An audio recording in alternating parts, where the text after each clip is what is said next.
I thought this was going to be the summer of love. No, it was not.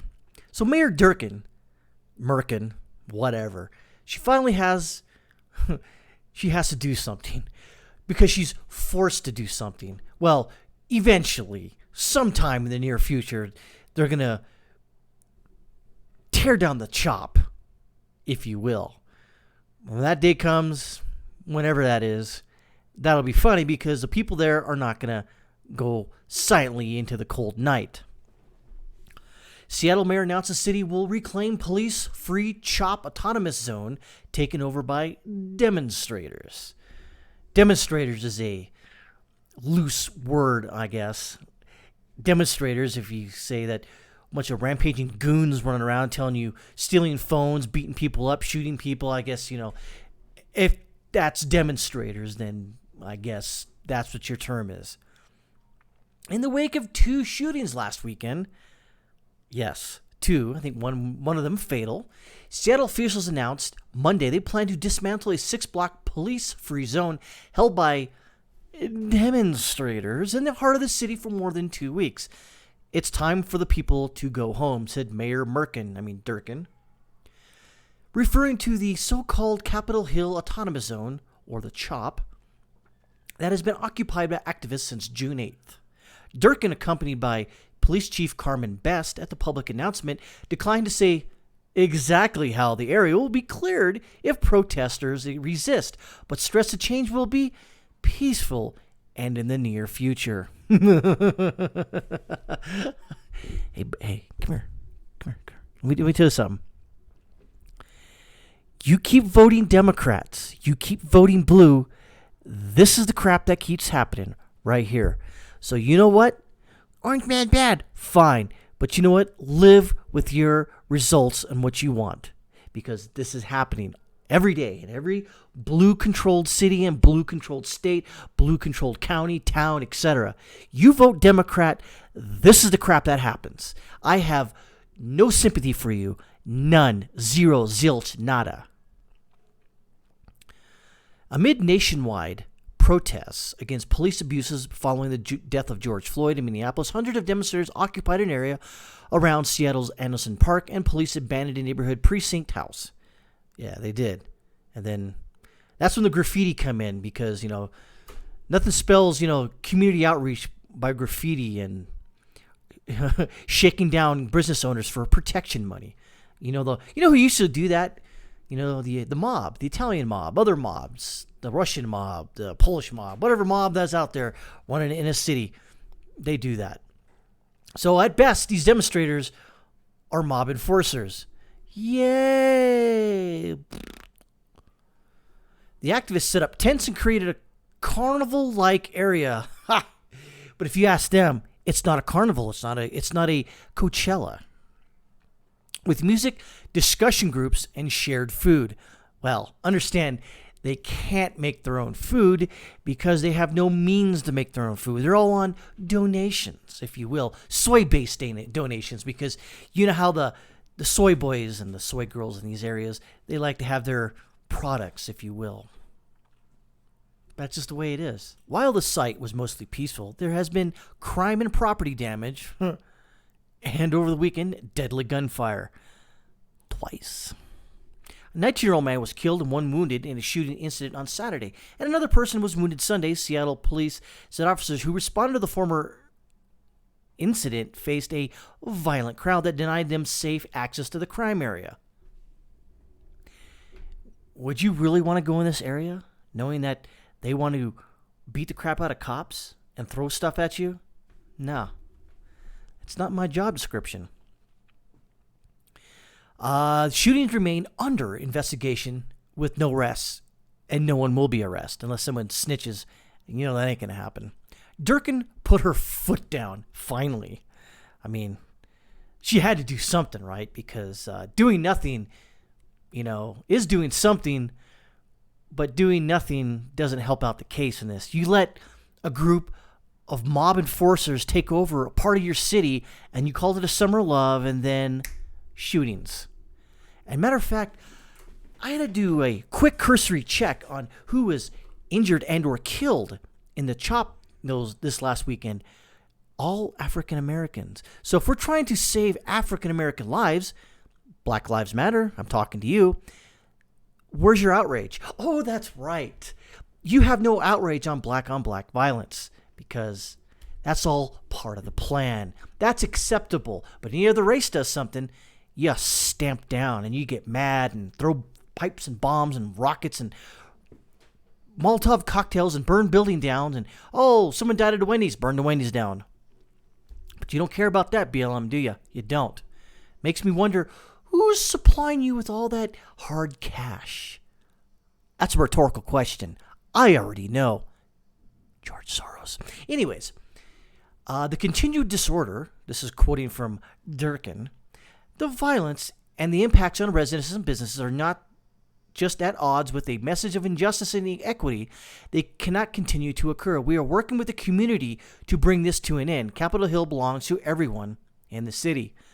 Yeah, let's see you try there, Durkin, because your leftist shenanigans aren't working out too well for a peaceful society. But I digress. I'm carrying this on a little further than I should. But I like talking about this because this is interesting.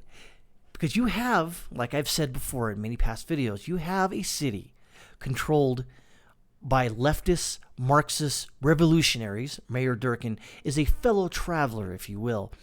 She may not agree with all the tenets of the CHOP or the Capitol Hill Autonomous Zone, but she's a fellow traveler. She allowed this to happen. Say with Jay Inslee, the governor of Washington. He allowed it. He perpetrated all of this. He has done nothing to stop this.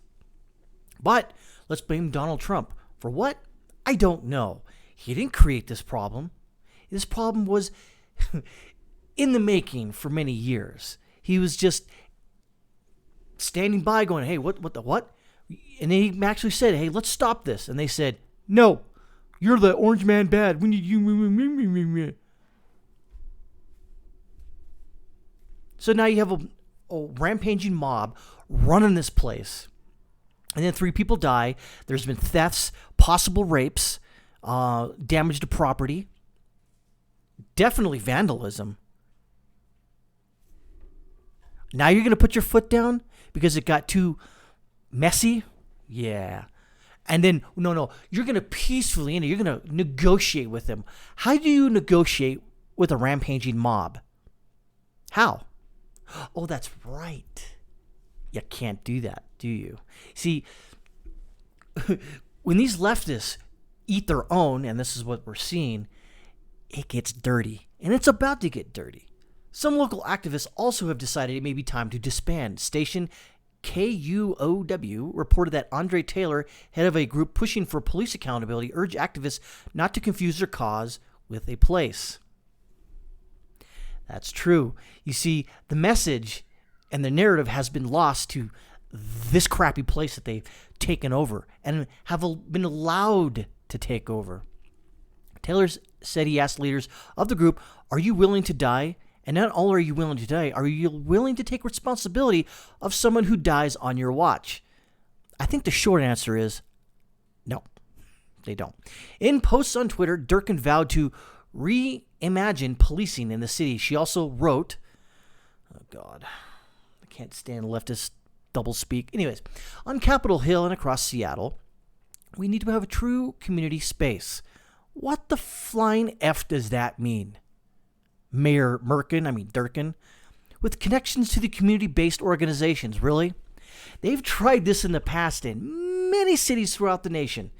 Midnight basketball, community-based organizations, health clinics, restorative justice programs, etc., etc. Did it help? Oh, that's right. No, it did not help. You see, the thing is that this goes beyond community-based organization, restorative justice programs, whatever the flying F that means.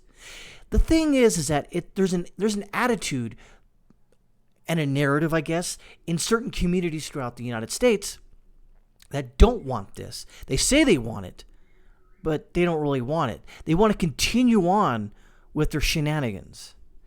Case in point, Chicago. Look how many people were shot last weekend in a major American city. Oh, that's right, 104. 104 human beings were shot in Chicago last weekend, and 14 of them have died. Many of them were children. And again, I bring this up. Where was BLM? Where was this guy, this Taylor dude? Where was he? What did he say about it? Oh, that's right. He is silent. Why is he silent?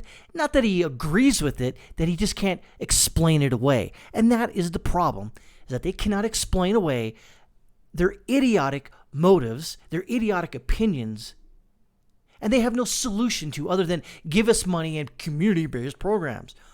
Again, what the hell does that mean? Oh yeah, nothing. Continuing on with Mayor Durkin. That will help us move forward together to dismantle generations of systemic racism. Again, show me the proof of systemic racism. You really can't, because it's an opinion, okay? Where is it? I see this a lot. People are asking, what is systemic racism?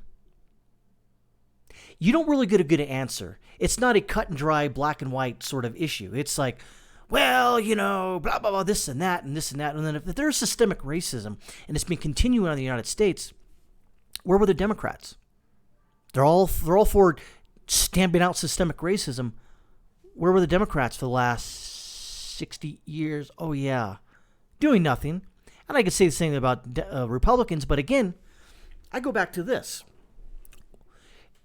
You got a group of people in the United States that overwhelmingly don't vote for you. Why try to help?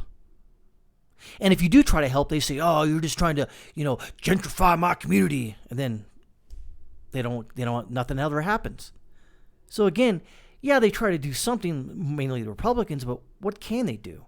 If you've got a group of people in the United States that will not do anything to help their own cause, now that's not to say there's other people out there that want to help or want to change their community for the better. But when you have stuff like this happen, and the narrative gets lost in this Capitol Hill autonomous zone, and maybe Taylor is correct here, stating that you're allowing this place in Seattle to control the narrative. It's not about what happened to George Floyd now, or systemic racism or police misconduct. Now it's about this. Now you've had 3 people shot, 1 person died over the weekend in a place that's a little over 6 blocks. It's your fault now. You've got to fix it. But the problem is that he's actually absolutely correct. Andre Taylor stated that their cause is now the place. It's not the cause because the cause, it's the place. And it's become an eyesore, and it's become a problem for people trying to actually dare I say, make the world, I guess the United States, a better place with police accountability and reimagining them. But again, the place has become the cause. It's overshadowed everything. And continuing on, oh, well, that's it. I think I'll end that there. It's just, what do you expect? You allow essentially children to act crazy and to take over by violence, okay? It's not by peace or the summer of love. These demonstrators, rioters, protesters, if you will, cook over this place and control it. And then people die. And then the mayor comes back and goes, well, we got to shut it down. Do you really think these people are going to stop? And no. I think that's about it. So, what do you expect? How do you think the normal American out there is going to look at this? Oh, I know. They're going to look at it negatively, and you should look at this negatively. The place is the cause. The cause isn't just a cause anymore.